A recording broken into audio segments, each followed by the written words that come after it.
Welcome to the second session about the secondary powers caught between domestic and structural pressures. And we really have a distinguished panelist up here. Unfortunately, Gwen, the original moderator, was down with a nasty flu, so I needed to step in from Paul's request at the last minute. But I'd just like to wish Gwen a speedy recovery. And we wish her, we hope she gets well soon. All right, so this second panel will also focus on the domestic factors as well of these secondary powers, or we might know them as middle powers, Japan, India, and Europe as well. So first up, we have Mark here, but before that, the format of the panel is that we'll have two rounds for the panelists, where they have the first 10 to 15 minutes actually to address how domestic changes in the secondary powers of their own expertise influence their perspectives on world affairs and foreign policy. And then we'll have the second round for them as well, about 5 minutes each, to reflect on some of the points built up among the discussions. And then we will leave the 20 or so last minutes of the panel for questions and answers, all right? So first up, Mr. Mark Sexer, who's now the director for the Office of Regional Cooperation in Asia Pacific of the Friedrich Ebert Stiftung. And he actually has experiences, wide experiences in the Asia Pacific region as well. So we're gonna gain some wisdom from him totally for how of the domestic factors also influence the foreign policies perspective. Mark, the floor is yours. Well, thank you very much for having me. And this is going to be, I think, a very interesting panel. I know we're all IR people, so sooner or later we're going to lift off the geopolitics as always. But I really think that this nexus between domestic politics and international politics is important because it's usually overlooked. And I think, if we're going to talk about Europe, and I'm not going to go into all the 28 countries with respect to my co-panelists here, otherwise it's going to be very lengthy. I think the geopolitical challenge, just seen from a security perspective, seen from an IR perspective, is pretty clear cut, right? We have a hot war in Europe. We still don't know how to get out of that. The US threatens to withdraw its security blanket and basically threatens to pivot to Asia, and we're going to sit there alone facing a revisionist Russia. So I think from a security perspective, what needs to be done is pretty clear cut. You have to rearm, you have to rebuild your infrastructure, and you basically have to be able to walk on your own feet when it comes to deterrence as well as territorial defense. But then it's so slow, and it's not happening, and everyone is being frustrated. And I think that's where the interesting question comes. Why is it actually so slow? And I think looking into the domestic political economy is going to be very helpful for us to understand this conundrum. Of course, now we had a couple of shocks, and I'm going to talk about Germany mostly here because Germany is the worst case. I think if you understand Germany, the rest of Europe is everything's a little bit better, right? So this is the worst case in Europe when it comes to being delusional about this transatlantic alliance lasting forever, being delusional about the absence of conventional warfare, being delusional about the end of geopolitics and the end of history altogether. So there's been a couple of shocks lately, and you see Germany is doing a 180 reverse in so many political fields. Fiscal policy, migration policy, energy policy, nuclear policy, and now, of course, defense.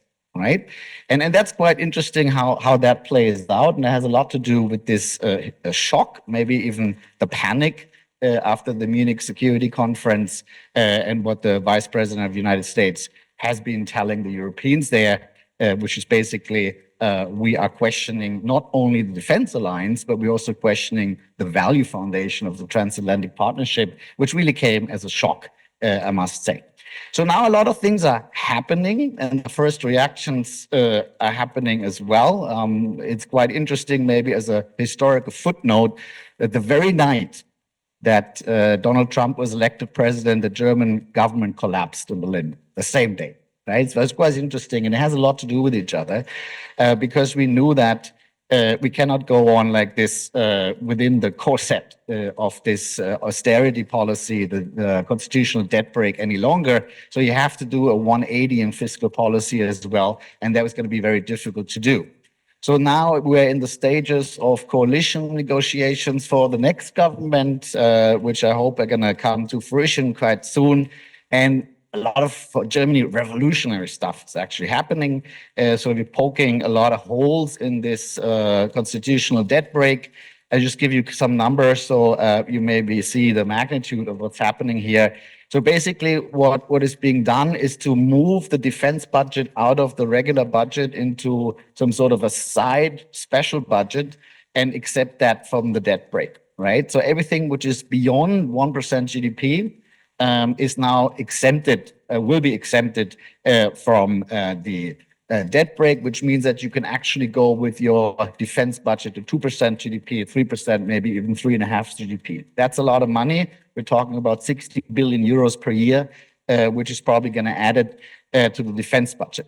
At the same time, looking at the dire straits of the infrastructure in Germany, you need to repair the bridges. You have to finally get into the digital world. You have to basically repair your health system, your education system, so many things. That also is supposed to be exempted from the debt brake. Here we're talking about 500 billion euros over the next 10 years. And there's additional money for the German states, the federal states, and that's on the state level, there's another 50 billion per year added. That doesn't sound like much to you, but giving the fiscal hawks in Germany and their sheer ideological panic about debt, that is quite a revolution. At the same time, on the European level, similar things are happening. We're having this Rearm Europe project, which will unleash the use of public funding in defense at national levels. Basically, you get rid of the European debt brake, and that is supposed to create space for 650 billion euros over the period of 4 years. An additional EU federal debt will be issued for 150 billion euros. So altogether, they're talking about 800 billion euros on the European level. So that means that's kind of the first response, the first move to this American threat to withdraw. It's quite revolutionary for Europe, but obviously not even close to enough. Where it becomes very interesting, because we know it's not even close to enough. I think enough for Germany would be to spend 4% GDP, not only on defense, but also on infrastructure and security industrial base. Just to give you a little bit of an idea, Germany was reunified in 1990. That's the last time we spent close to this much money. Everything that happened in the last 30 years, what was like the big policy debates, was like 0.1% GDP. So it's a magnitude bigger of what has been happening. And of course, the reason why the government collapsed and why now it becomes so difficult is now we're actually going into the distribution conflict. Who will have to pay this cost, right? And there's basically 3 ways how you can do it. You can either really go at the lower third of the population, which means you cut social transfers, would basically be end of the welfare state, or as the neoliberals are saying, end the welfare state, start the warfare state. That's the slogan that's coming up. You can go to the middle, basically employees who earn a living wage, and that means you really have to tax them to a degree which we haven't seen in 30 years. Or you can go to the top 3% of the capital owners, which was impossible, unthinkable in the neoliberal paradigm. So that means none of these options are covered by the social contract. And that means the distribution conflicts that are happening as we speak, and I think will intensify over the next couple of years, will cripple policymakers' ability to actually react. So when we as security analysts say, you have to do more and you have to do it faster, the political answer to that is that we're going to walk into this kind of treadmill of domestic politics, which is going to make it slower and more cumbersome. On top of that, because there is so much frustration over the loss, basically the liberal center, which hasn't been responded to any of the issues of the last 30 years. We have what we call a populist moment. And that goes for all the European countries, goes for the US. I think you know what I'm talking about. But it's really important that we have to understand where that populist moment comes from, right? And it's basically, if you talk to common people on the kitchen table, right? Maybe they're not so elaborate to tell you exactly the policy issues, but they have a very clear sense that things cannot stay the way they are, and they're probably going to get worse. And they have more than an inkling that they're not being told the entire truth about this, either because they are openly lied to, or because the elites or the establishment itself doesn't know the answer to that. And number three, they have a very strong suspicion, and I think history tells them that is legitimate, is that they are going to be the one picking up the bill in the end, right? And that is not only money, that is also your sons and daughters going into war. That's the populist moment. And you basically only have to play that populist mood in order to win election. So basically, that means on top of this, let's say, objective distribution conflict, you also have a political revolt going against what's happening right now. And I think we're going to end here at the end of my time for the first intervention. I just want to bring this to your attention that what needs to happen in security terms will take longer and will be more cumbersome and way more difficult to implement politically than what we wish. So much. Thank you, Mark, for grounding us first as well in the big picture of what was happening right now, and also some of the historical background too. And it's really interesting how the upper echelon of the society or the politics also kind of rely. I mean, they have to realize as well that they rely on these kind of sentiments, emotions that could also kind of turn the tide or other attitudes outward as well. And that kind of brought us to the second speaker, Ajahn Surat, Associate Professor Surat Thorashai-Gun, who's now the member of the Faculty of Political Science in the Department of International Relations. And also he's the director of the Indian Studies Center at Chulalongkorn University. And he has published widely on Indian studies as well. So he is also our in-house Indian experts at the faculty. So we're gonna gain some insights for him from how the Indian domestic policy can also alter it or actually shape the Indian attitudes, or if that actually has some dynamics that could change during the the changing foreign kind of atmosphere as well that affected India. Please, Ajahn Surat. ขอบคุณครับอาจารย์กศิระ and thank you อาจารย์ Mark Saxer also for brilliant points that we quite thought-provoking, and we will have discussions later on and so on. Ajahn Phongpisut gave me a number of questions through email, okay, and I'm a good student, so I try to answer all the questions because this is what I expect from my students also. And then after a while, and then the mail came and said that, no, it's okay, you can say anything, and I said, John, you can't do that to me because I have already tried to answer these questions. But anyway, thank you, Nakam-chan Phongpisut, such a well-prepared organizer, okay? And this is how he worked so hard, okay, to make sure that we are fully prepared. Now, I will not be able to, I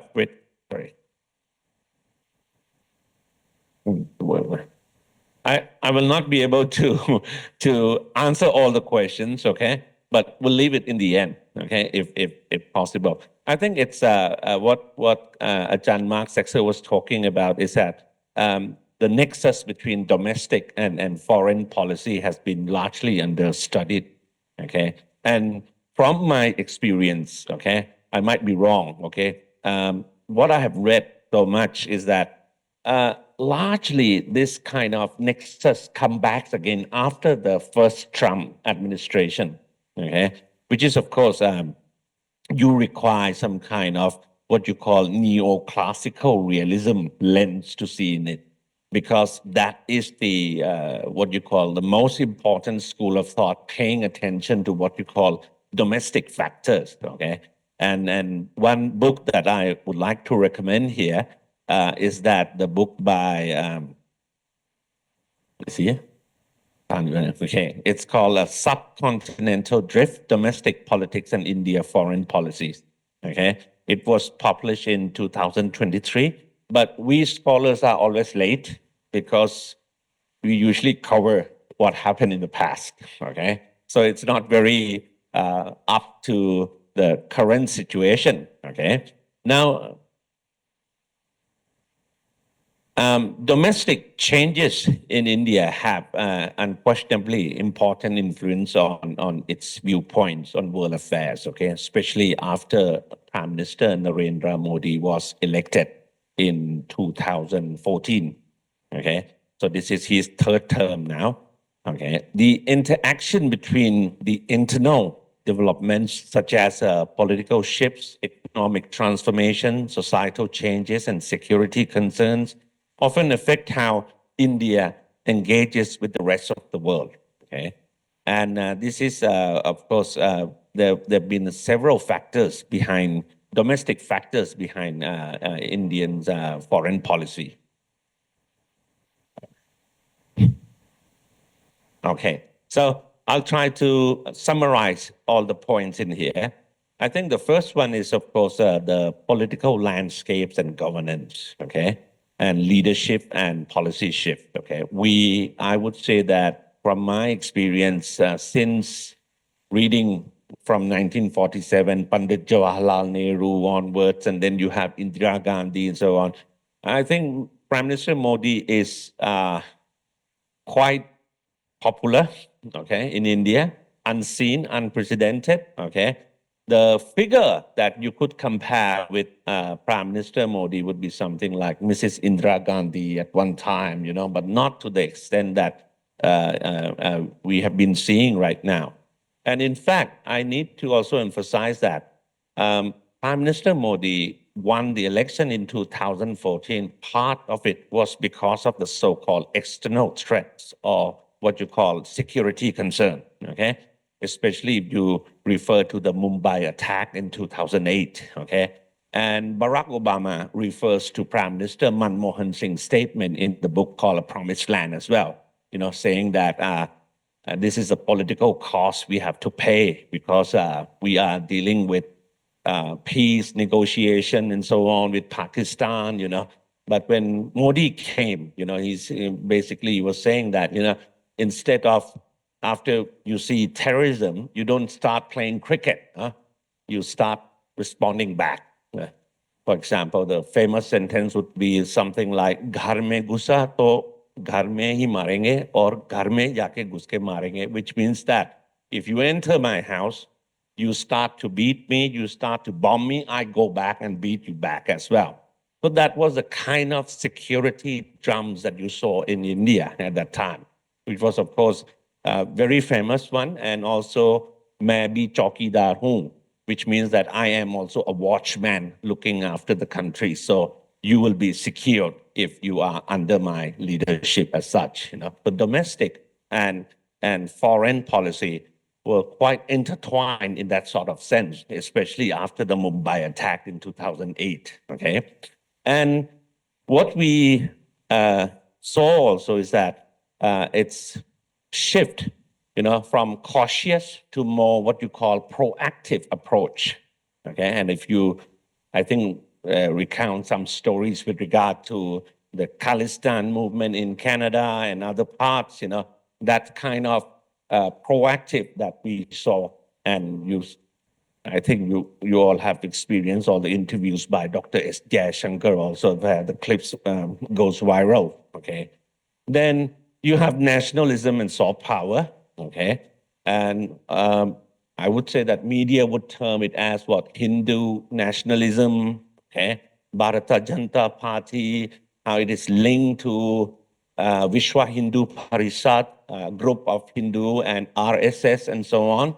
So this is the kind of things, okay? But at the same time, we cannot neglect the fact that, okay, part of what Modi was doing also reflect what you call a kind of shake up India with state formation and nation building as well. Okay, so promoting its culture, growing economy, and so on. And at the same time, what I have been hearing the most, the word that very often is a word called civilizational state, saying that we have 1.4 billion population, Pali, Sanskrit originated from us, Buddhism originated from us, Hinduism originated from us. We didn't go and kill other people. And it's time that we also come up on the rise and we don't have to listen to other people all the time as well. So that kind of sense, okay, coming up in India, okay, which is of course very interesting. But again, I am Thai, so as an observer, that is a bit quite of a change, especially after the Congress led Prime Minister Manmohan Singh to Narendra Modi. Then you have, of course, a very clear set of consensus. One of them is, of course, the economic liberalization. So you don't see the differences between Congress and BJP. Every single party moves toward more and more liberalization, okay? And of course, they have been attacked, criticized also. It's more towards neoliberalism, selective rich and others, okay? Then the issues of energy, which is of course quite important. And this is of course one of the main points that Indians have been criticized for purchasing oil from Russia, okay? And different kinds of questions. And when Dr. S. Jayashankar came to Chulalongkorn University, he was also asked the very same similar questions, that if you are with the Indo-Pacific, with the United States, with friends, so why are you buying oil from Russia? And then he replied back as well that European Union continues to buy from Gazprom as well. So I think this is the same thing that we saw in the clip, okay? And then security concerns, okay, security concern. And then you have this defense modernization, regional dynamics, and current geopolitics. So all what Ajahn Mark Sexer was saying, similar pattern here, all the rise in the budget and others, okay? And this is basically from my perspective, the concern is mainly about China and Pakistan, okay? And Balakot airstrike in 2019, which of course reflects a lot that this is the kind of security discourse that the Indian government should shape and lead in the future. Then strategic alliances, with the Quad and cooperation with Russia, China influence in the Indo-Pacific regions.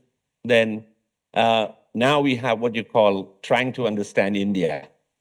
What kind of foreign policy is India pursuing? Okay, some would say that it's non-alignment. Some would say that it's multi-alignment. But according to my experience and according to what I've read, actually it started with Manmohan Singh.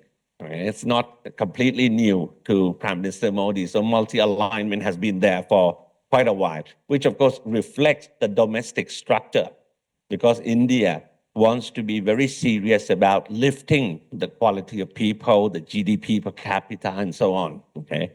And then, of course, you have domestic public opinion, okay, as well.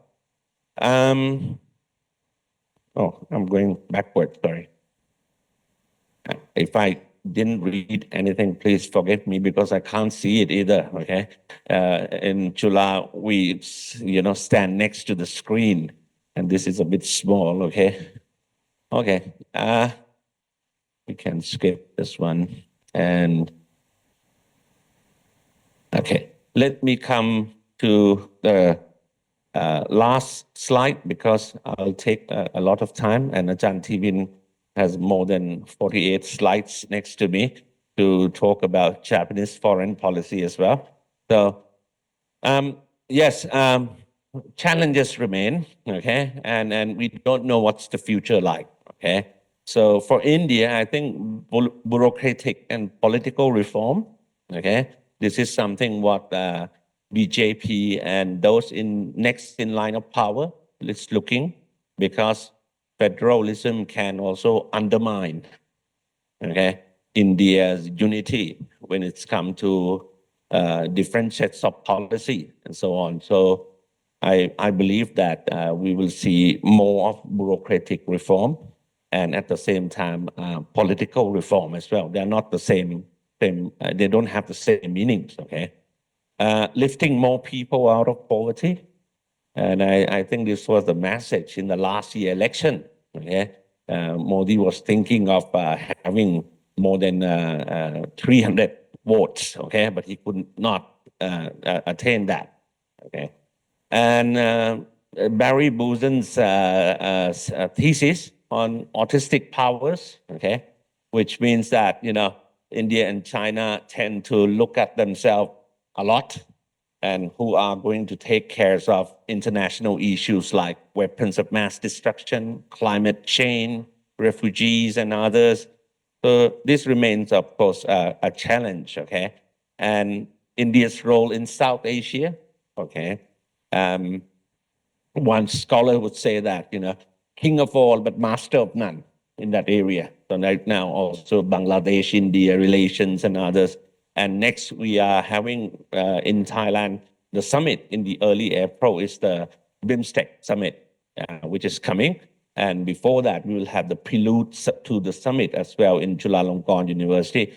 So I expect a lot from that, okay? Because at least in this chaotic, volatile world, there is something that in sub-regional that you can do something about it.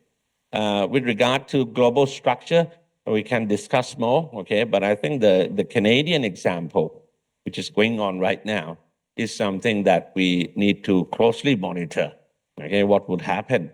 And we don't know also how far will President Trump go, and let's see from there. Okay ครับ ขอบคุณมากครับอาจารย์ครับ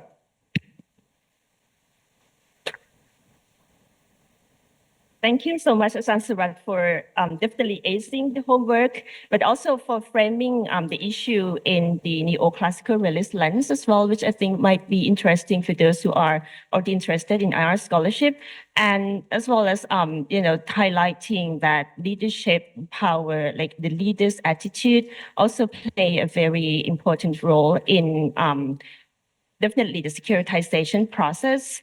And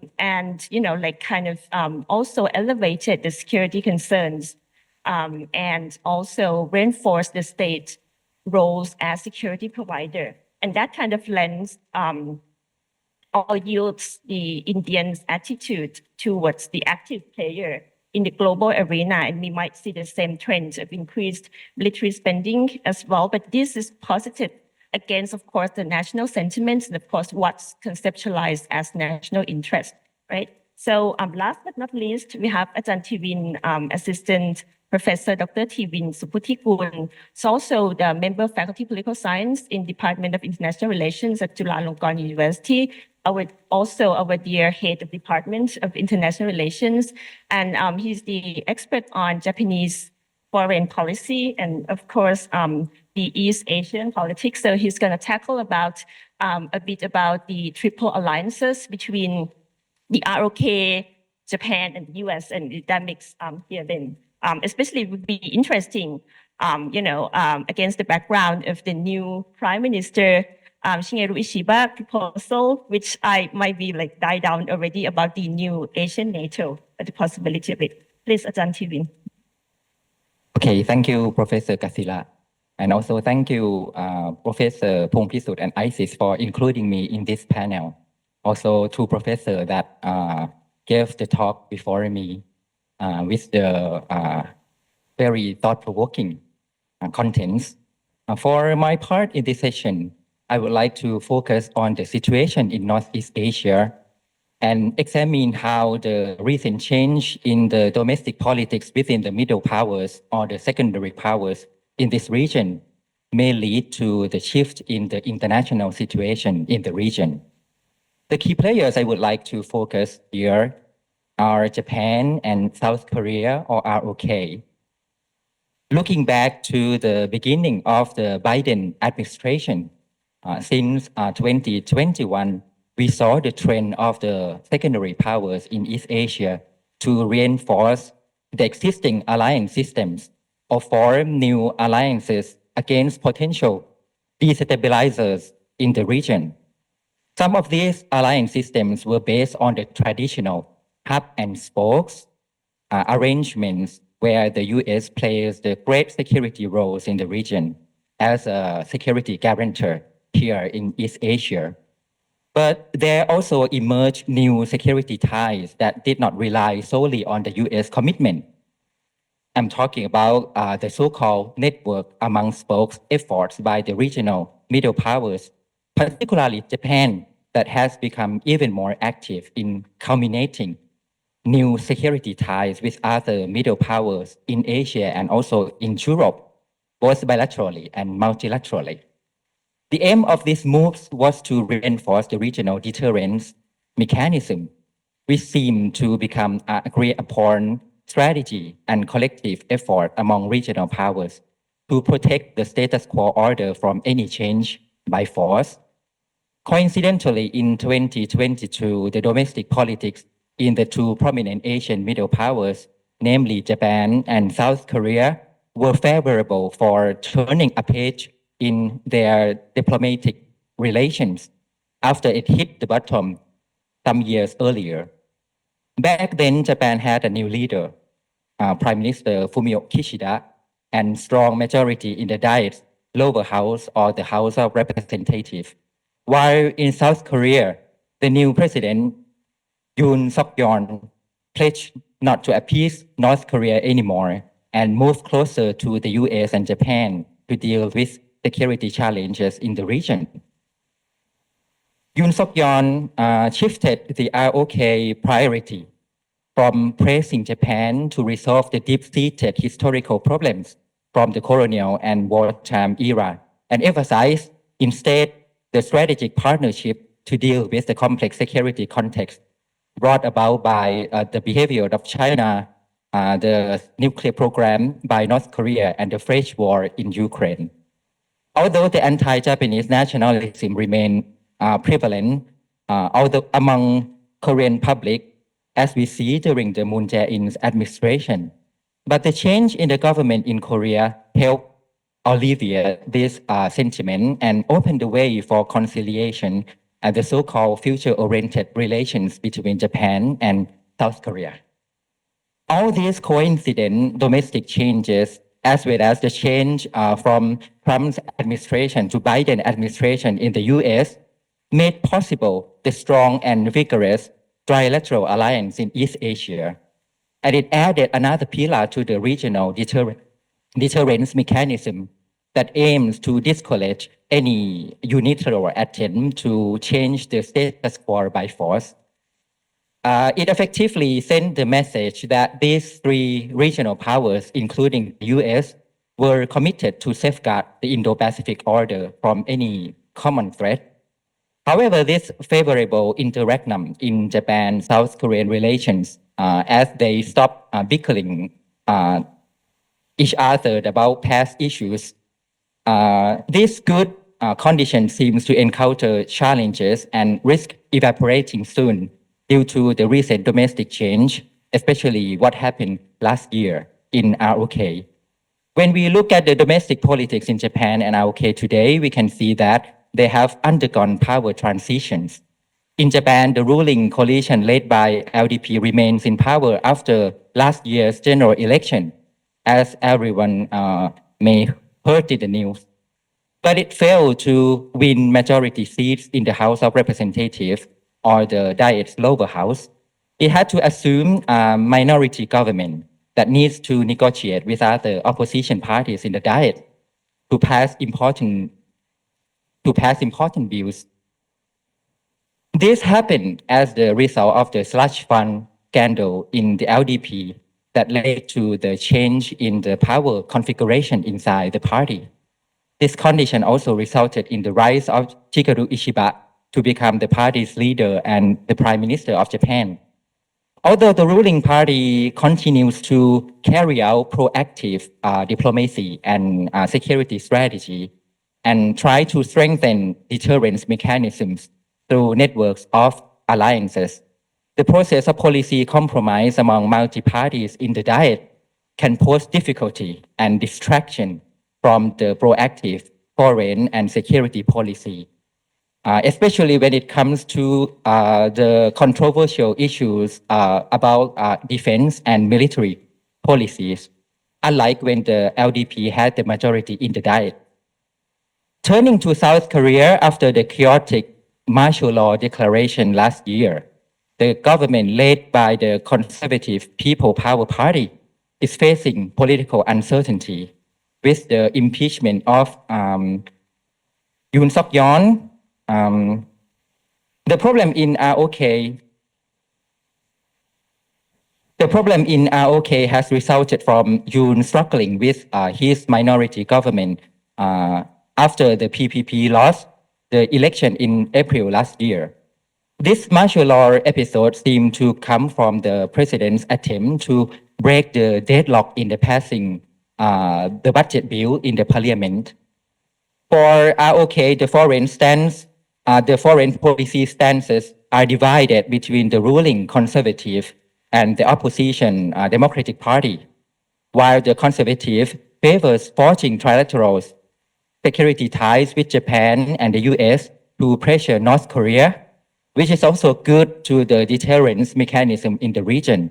The main opposition party still has cautious view about Japan and may try to approach its northern neighbor or North Korea at the expense of the solidarity of the trilateral alliance.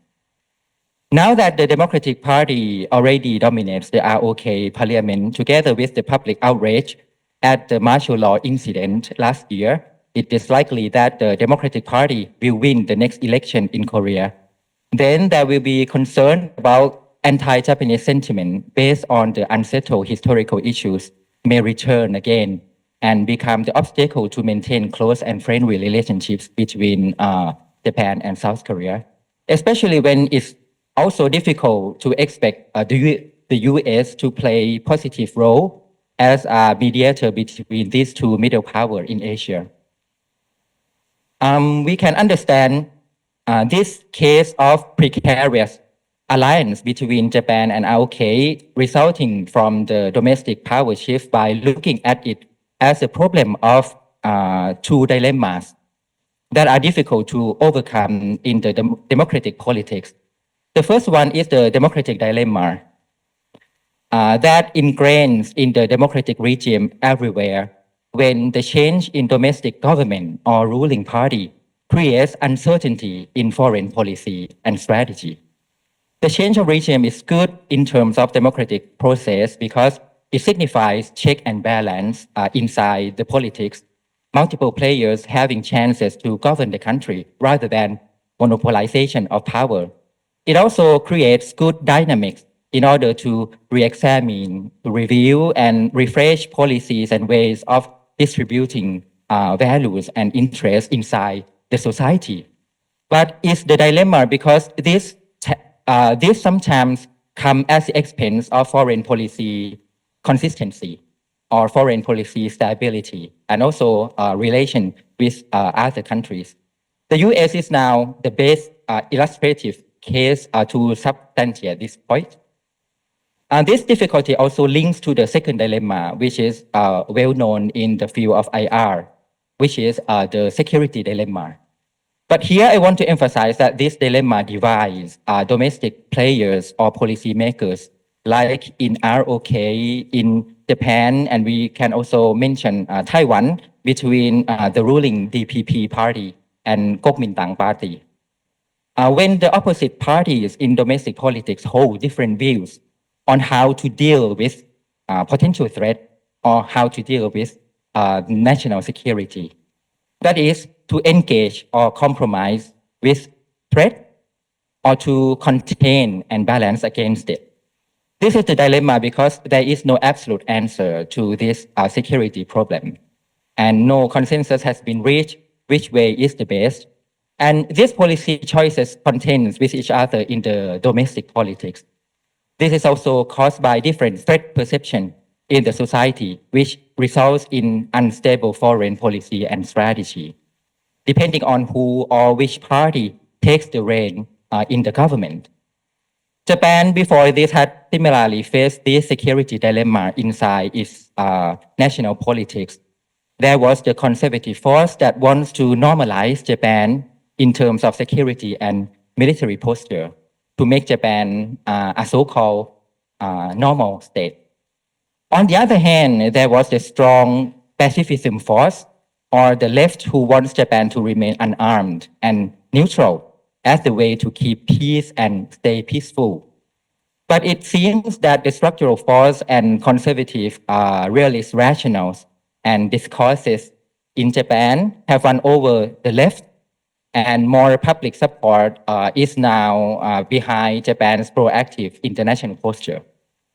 However, these dilemmas that are hard to solve in other countries' politics, like in ROK and also in the US, may still cause difficulty for Japan in the coming future. And this will affect the security arrangement and also the deterrence mechanisms in the region. So that's all my observation about how the domestic politics can affect international situation in Indo-Pacific region. And what can happen after this when the situation in ROK and also in the US is uncertain now. So we have to brace for the change, and also it's a problem for Japan to think and how to keep this trilateral alliance, which is good as a balance of power in the region. So thank you very much.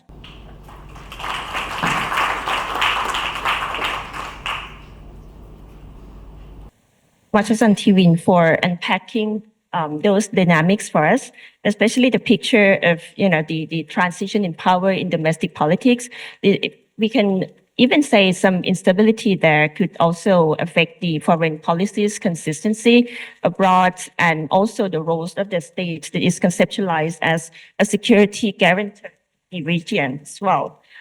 So thank you as well for the dual dilemmas, which I think could generate a lot of questions, really. But before we go to the question and answer session, let me come back to the panelists just a little bit, because you have some time, 3 to 5 minutes each for the second round to just reflect or conclude or highlight some of the points that you'd like before we get to the question and answer. So can I start with Mark? Well, we've been really looking, it was like a deep dive into the domestic politics, and I appreciate that very much. But, to go back to this nexus between the domestic and the international politics, it's quite interesting to see what happens from the lens of an international relations scholar, given these domestic restraints. So I think what we can say with some sort of certainty right now is that the unipolar moment is over. Pax Americana is over, the liberal world order is over, and we are seeing great power rivalry over whatever comes next. And then more or less automatically we say the next power constellation in the world is going to be multipolar, right? But if we look at these domestic constraints, I think it would be quite interesting to reflect on that a second, right? So I think when we look at, let's say, the top two, forgive me my football analogy, but the US and China have already qualified for the playoffs, right? So these are the only powers, the only great powers that have all kinds, all sorts, all forms of power. They have hard power in terms of military and political leverage. They have economic tech power, energy power. They have soft power, ideological power. They have the entire toolkit. All the others do not, right? And I think, yes, we're going to see a regionalization. I think if we look into the region, let's look at the Middle East, you're going to have a lot of regional powers. I think what Israel and Iran, what Saudi Arabia and Turkey are doing in the Middle East matters a lot, maybe even more what the global powers are doing. But on the global level, there is only 3 power centers that potentially could become a pole. and that is India, Russia, and the European Union, at least when it comes to the sheer continental size and the population of it all, right? And then you see that Russia only has hard power. So it was very much on the back foot in the 90s and the 2000s when economic and soft power was the name of the game. And now they basically flipped the chessboard and are playing a hard power game, and that is to their advantage, but that will not last forever. And we, of course, have to ask the question, can they complement their power toolkit? And I think given the demographics and the laggard that they have economically and technologically, I'd be very skeptical. The EU only has economic and soft power, doesn't have any hard power at all, which is a self-inflicted wound. And I think what I said in my first intervention, that may or may not be addressed right now. But with the EU, being a very fragile super state, whatever it is, right? There's so much political issues on that way. So for the time being, I would say the EU just simply lacks the will to become a great power. And when it comes to India, at the moment, as you said, and I very much agree, that civilization power, so soft power is there. Economic, tech, military is growing, but I think we're not in the Champions League yet, right? So I think it's just lagging behind a lot. So that means the other three contenders to be a pole in this so-called multipolar order are lagging really behind. That doesn't mean that translates into what the first panel is discussing about the G2. Because that would mean there's a rapprochement between China and the US. We don't know about that, right? But I think it shows you that the chessboard is actually very much determined by the domestic factors. And I think that's something that we have to take into consideration. Thank you so much, Mark, for that insights. Ajahn Surat, if you would like to say something as well. I had really good conversation with a group of diplomats, and I basically asked a very simple question, that why do you want to join BRICS? And, just straight away. And I think this reflects what you just said also, that middle power tend to cling upon international economic institution, the liberal order, and that kind of thing. Thailand basically maximizes its national interest, benefits from that international economic institution, from opening for investments, tourism, and other kinds of things. But when you are not sure about it anymore, and you have, President Trump saying that, I want to leave this, I want to leave that, and so on. So I believe that it's in decline, and it's fading away very fast also, okay? And that is why, countries put stake and say that I'm not going to go with that stake completely, from my pocket. I want to see something else, So so Indo-Pacific itself becomes a bit complex in here. For example, if you take ASEAN, for example, basically was a creation of the United States of America, because ASEAN 5 original countries started here, not very far from here, and then for security reason, and then Brunei joined in, after, I think in 1984, okay?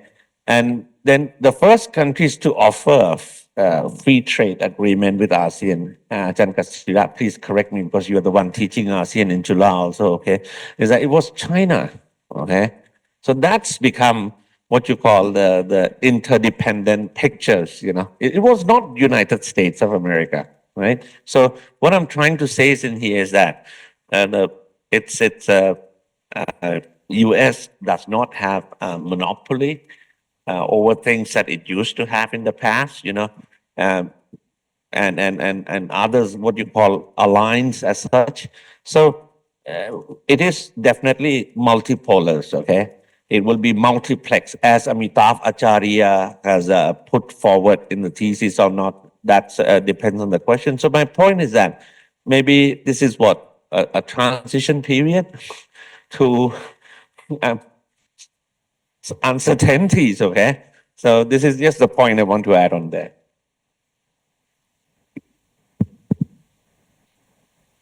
Okay.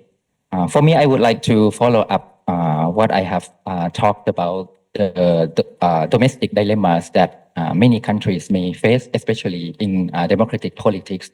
How to deal with these domestic dilemmas, namely the democratic dilemmas on one hand and the security dilemma. The first, I believe that states should make effort to institutionalize or to formalize relations or agreements among alliances through constant dialogue. Although the institutionalized relations may not survive extreme and radical leaders, for example, Donald Trump, but in a normal circumstance, I believe that institutionalized relations and processes among alliances could be able to resist domestic changes and can work to ensure stability and consistency in cooperation and common strategy. And the second point is to incorporate opposition parties or create alternative channels of communication beyond the formal government-to-government relations or connections. So when the country undergoes regime change, regime shift, the diplomacy and collective policy and strategy can continue can continue with minor revisions rather than negotiate the deal from the scratch with the new party in power. And lastly, relative consensus should be reached or efforts should be made to create common understandings or perceptions among the public about the security context, as well as how to deal with the threat and how to treat allies. This may happen through debates, education, through medias and policy discourses. Even public diplomacy from allies countries can be helpful in this aspect. If the society comes to support certain rationales on how to deal with international affairs, or at least the majority agrees with it, it will help alleviate the instability or the inconsistency in foreign policy and strategy that brought about by these two dilemmas that I just mentioned. That was really interesting panel indeed. I mean, one markers of the middle powers, which we can arguably say that India, Japan, and also the EU might qualify is also its ability or utilization of soft power as well. And of course, the ability to try to maintain a rule-based order, which might be more difficult in an increasingly polarized world. And you're right, that's right about like the China being the kind of first FTA like partner. I mean, it's the first kind of FTA with ASEAN with external dialogue partner anyway. But if I want to bring, like Busan has been mentioned numerous times in this panel. So the geographical proximity will always play a part in the nation conceptualization of security providers, alliances, and threats, right? So if we can, see that it also might be framed in the RSCT or regional security complex theory as well, that nations kind of look towards nations with more geographical proximities when they are looking for security partnerships. All right, so I think we have around 20 minutes or so for the questions. So if you would like to ask the questions, please raise your hands and then please identify yourself. So the microphone will go to you, I guess. Ambassador Kasit, please. And then on this side. I'm using my seniority, sorry. Specific question to Professor, to all the professors, but starting with India. My question is, what are the domestic elements or factors that influence the foreign policy positioning of India, especially the strategic autonomy. And the same question could be applied to South Korea or even Japan. What are the domestic factors? Thank you. Hi, I am student from Reconfiguration University. My question is about the Thailand. At the session is about the India and the triple ally become the second power. My question is, if Thailand have the capability to become a second power of Southeast Asia or not, for the current situation in Thailand, can Thailand achieve its recognition as second power in ASEAN or Southeast Asia context? Thank you. Thank you to all professors and panelists for such an insightful conversation. And I would like to ask specifically to Professor Tiwin regarding Japan's current political situation. Can it be expected that Ishibas will strengthen security agreements between other countries, especially Philippines or Thailand in Southeast Asia, to combat China's influence in the region? Dr. Herman, HDFF. I was missing a little bit in that whole panel the topic of nuclear weapons. If we talk about South Korea, Japan, on the one side, India is the nuclear power, but we have Pakistan in as a nuclear power, and I'm not so optimistic that we can have minilaterals when nuclear weapons coming in. At the actual situation with Japan and South Korea not having any nuclearization, it's okay. But South Korea is looking for nuclear weapons, and what is the reaction of Japan? So I would like to ask, what is the topic of minilateralization under the nuclear question? Thank you very much for that. So can I start with, maybe Ajahn Tiwin first then?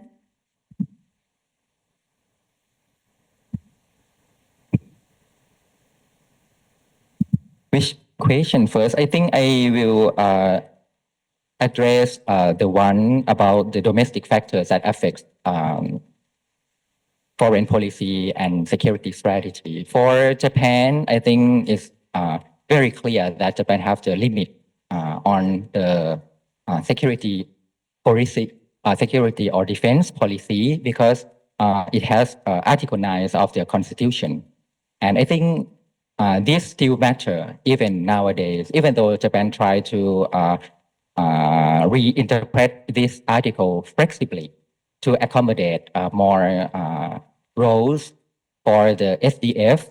For example, like recently, Japan include the right of collective self-defense as part of its defense strategy.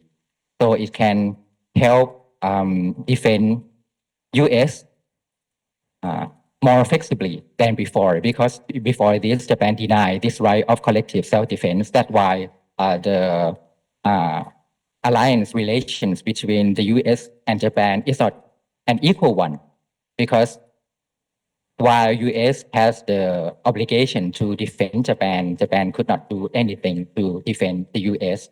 But after 2015, during the Abe administration, Japan has changed this policy stance to accept the right of collective self-defense. And I think this is, even though Article 9 and the Constitution serve as the limit for Japan, but at the same time, I think the structural rationale and also the increasing uncertain security context is driving Japan to become more flexible and become more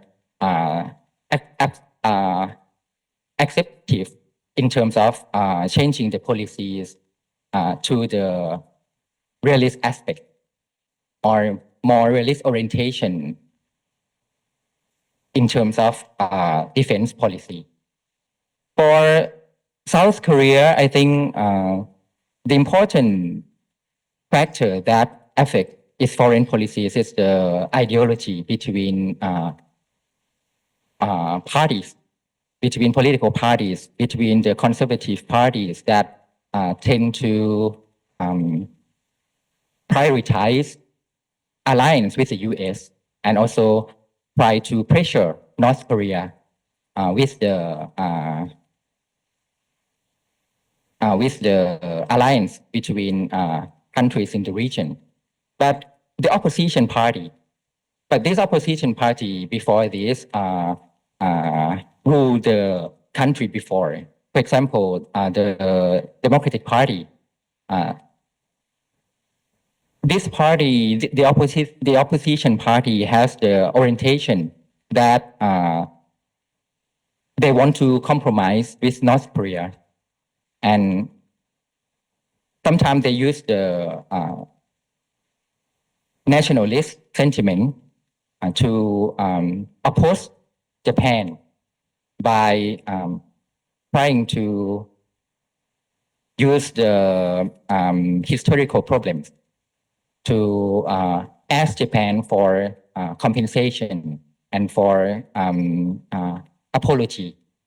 And that will cause difficulty in the relations because Japan now, I think Japan now feel that maybe it's irrational anymore for South Korea to ask for apology, which Japan insists that it has given South Korea many times in the past about the comfort women or forced labor, something like that. So this kind of domestic factors affect the relations between the middle power, even though they can be like-minded countries that cooperate closely together, but because of the domestic problems, especially the ideology of the political party in South Korea, it makes friendship and closer tie difficult sometimes when the Democratic Party or the Liberal Party, become the government in South Korea.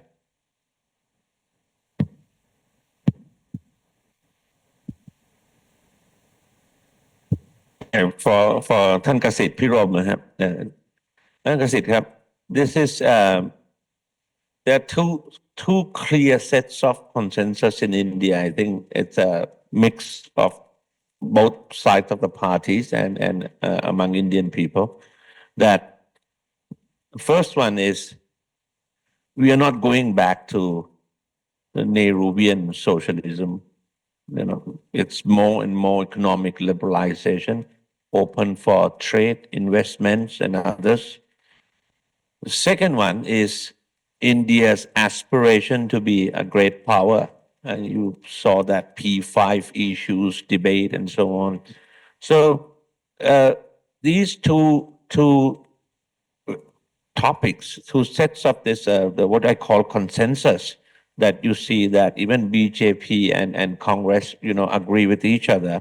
And in fact, the economic liberalization started with Manmohan Singh as a finance minister and Nara Singh Rao as the prime minister, then was of the Congress party. So this is, you don't see basically the differences. Of course, there's some dimensions, a little bit minor details, okay? So they want Modi to project India in the world stage, okay? And last year election, the BJP has what you call election manifesto. And in that election manifesto, foreign policy related to the perceptions of Indian people with regard to how India should be projected on the world stage was also given in there. And for example, the host of G20, okay, that's very, very popular.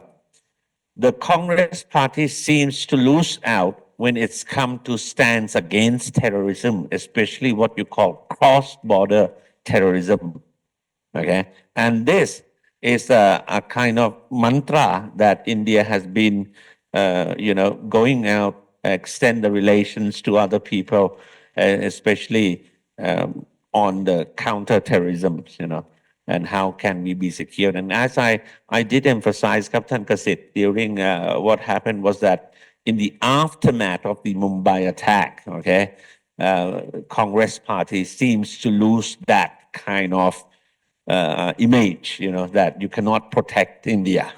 When it's come to protecting India, it has to be the BJP under the Modi administration. Please bear in mind that then we talked about the nuclear test as well. The first bomb was tested by Mrs. Indira Gandhi, Congress party. The second bomb was tested by Atal Bihari Vajpayee of the Bharatiya Janata Party. So basically the domestic issues captured by the BJP are related to economic growth, security concern, and how India would also become a great power. And as I said, civilizational state, For example, last year, if I remember correctly, last year, when we had the Buddha relics from India, and there was altogether 4.2 million people paying respect to Buddha relics in 4 provinces in Thailand, for example. That projects also, that Buddhism, Hinduism, Jainism, and recently at the UNESCAP, they had the Dhamma, what you call a conference, international conference on Hinduism and Buddhism. So basically, this is how BJP basically could capture that essence, and I would say that there are what you call clear domestic issues related to Indian foreign policy as well. And if you, Thankasit, you are aware better than me also, during your time as a foreign minister, you saw also the transition from look east to act east, and the 3 components of that act east, which contains commerce, connectivity, and I think culture, okay, were the key elements at that time. Okay, with regard to Thailand can become a middle power, okay, I cannot answer that.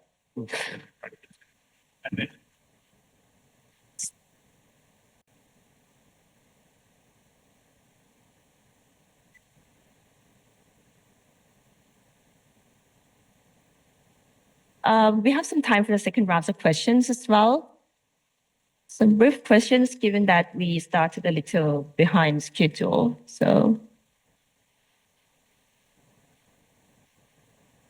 all right, at the back of the room. Abhishai again. When I first worked for ASEAN Secretary back in 1993, this was not part of my job description, but it was directed by the Secretary General at that time, because India just received the sectoral dialogue in 1992 back to ASEAN. So 1993, and since we also have Dato' Ajit Singh from Malaysia as a secretary, so India was knocking at the ASEAN door very hard. And then I was also then assigned by the secretary to look after ASEAN sectoral dialogue at that time.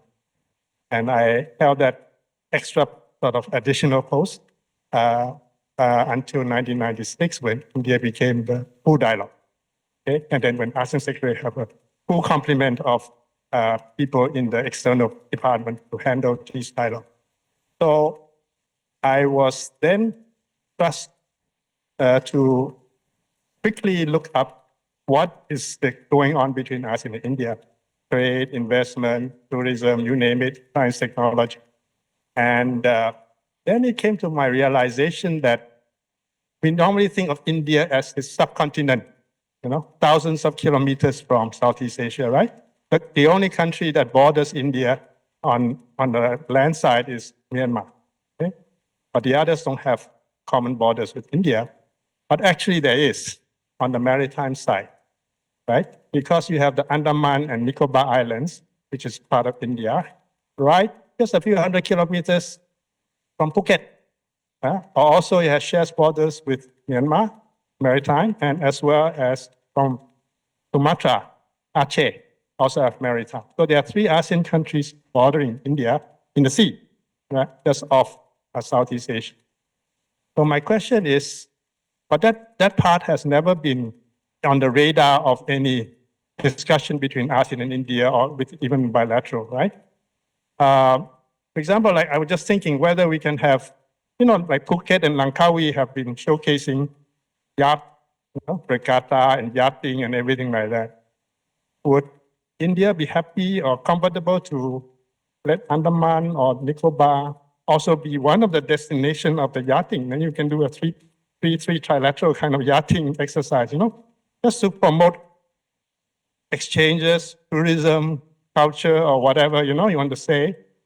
Or is India too concerned about security on the Nicobar and to allow that to happen, Because I'm just thinking, like in the case of Thailand, we have Sattahip and Utapao is, going commercial. Huh? So can we do something like that in the East Andaman Sea? Yeah, let's put it that way. Thank you. I have another question for the second round. If not, I believe that question is for you, Tansurat. Would you like to tackle or dive a bit?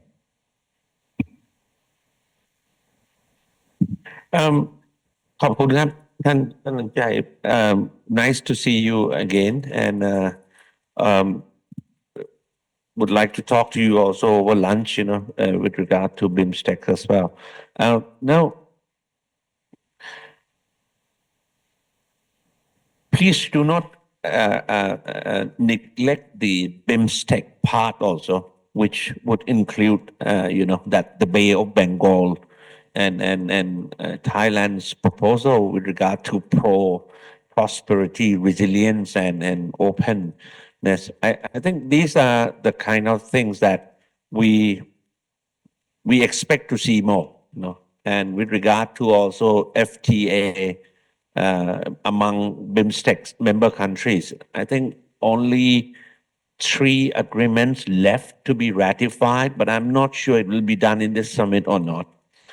And at the same time, you're correct that it has been of a security concern and much more bilateral in the past. But the mood tended to change with regard to IMT. And this is, of course, before the coup d'etat in Myanmar, with regard to that 68 bridges, how to have Indian, Myanmar, Thailand connectivity to Mesot and others. So I have been experiencing more and more positive ideas from India as well, and the Thai side, I don't think they have any problem with regard to that. And so tourism, the cruise, the luxurious cruise and others, there have been a number of elites in Delhi throwing these kind of ideas as well. So I hope even the ambassador of India to Thailand, Ambassador Nagesh, has been, talking on these kind of things all the time, that how to make sure that we see the positive commercial relations, tourism and others. So I think in the future, short future, there should be something coming up.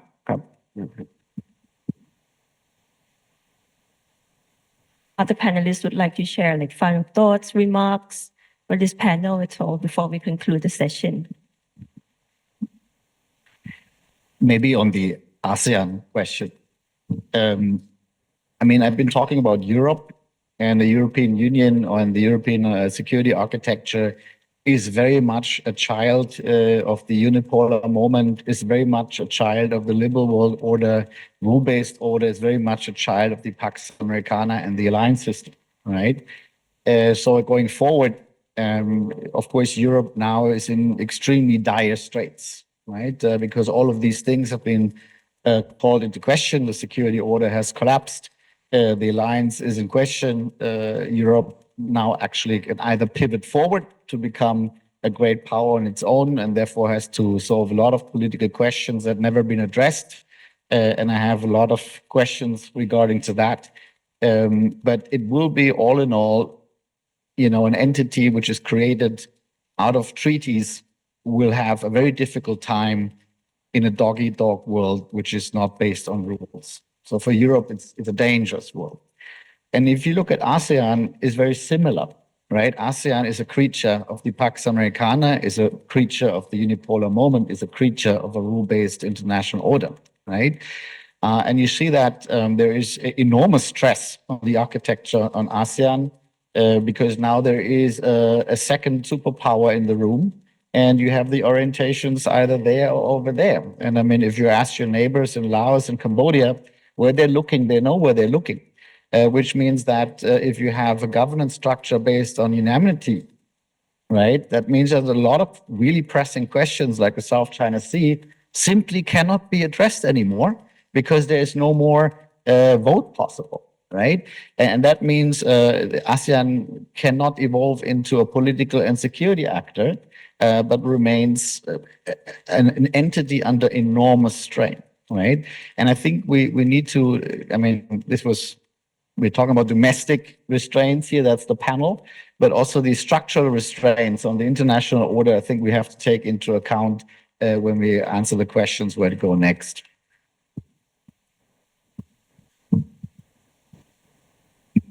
I would like to respond to the question, return to the question about the nuclear weapon in East Asia that I forgot to answer. I think the problem or the limit that both ROK, South Korea, and Japan face now is the public sentiment about having nuclear weapon. And I think it's difficult for the government, even though Yoon Suk-yeol once mentioned before this about having nuclear, and even Prime Minister Shinzo Abe mentioned about considering Japan having nuclear as a deterrence mechanism. So, but I think at the government level, this kind of discourse may stir public attention, but at the public level, I believe that many people still think of this kind of a weapon something taboo, especially for Japan. So I think it may be difficult for this country to consider having nuclear seriously. And I think they try to talk some sense into the US, into Trump's administration, that if the US really abandon this country, especially if the US cannot ensure a nuclear umbrella to South Korea and Japan, it will create like negative spiral and nuclear arm race in the region, which is not good. And I hope that it will not go that way. Thank you. All right. Thank you so much. Great conversation, great wisdom all around. For ASEAN, though, they might argue that they refer to the spirit of like consensus and consultations rather than unanimity, but the stresses and the limitations are real. And that could also, you know, kind of like show that the historical backgrounds a lot could shape the structural organizations, and the panel has really brought the domestic factors and all of the other domestic dynamics to the forefront, which is a great contribution. So please thank me, please join me in thanking the panel as well. Thank you very much. And for the ASEAN, Japan ties, and all other the members countries of ASEAN that could be discussed in the third panel, and the spirit of the domestic factors could be brought and carried forward in the third panel as well. So please enjoy lunch, and we will convene a little bit after 1:30. Thank you very much.